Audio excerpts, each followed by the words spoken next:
केरवा के पतावा पे न्योता पे ठवानी न्योता करीना स्वीकार जी।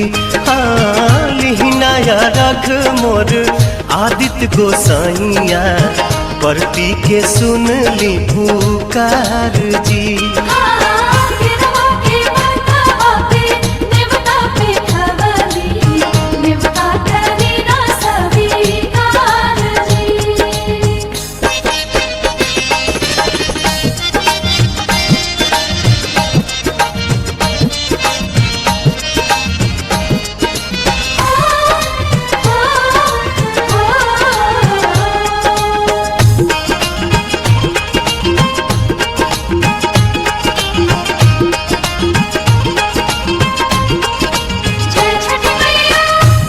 हम अरघ दुनो बेरा आदित्य तोहे साझिया फजीरे।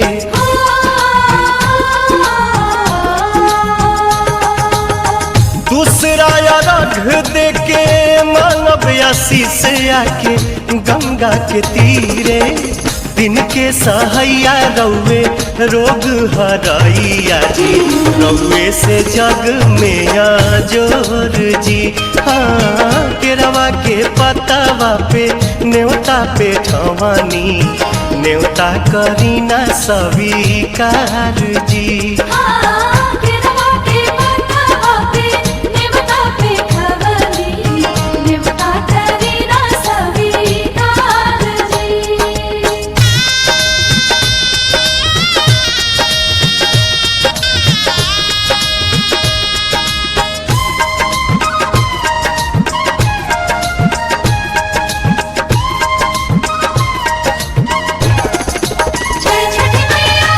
नजरी के कोर से करिले अजोर जग रौवे से जगेला।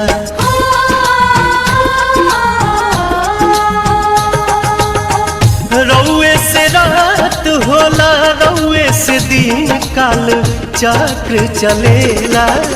हर साल करब बरत आई छठी घटिया हमनी पकड़ब उपकार जी।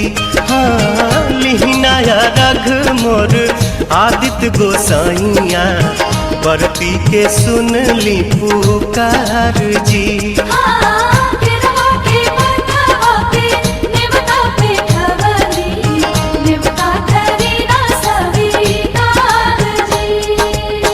केरवा के पतावा पे न्योता पे ठवानी न्योता करीना स्वीकार जी। हाँ लिहिनाया रघ मोर आदित्य गोसाइया परती के सुन ली पुकार जी।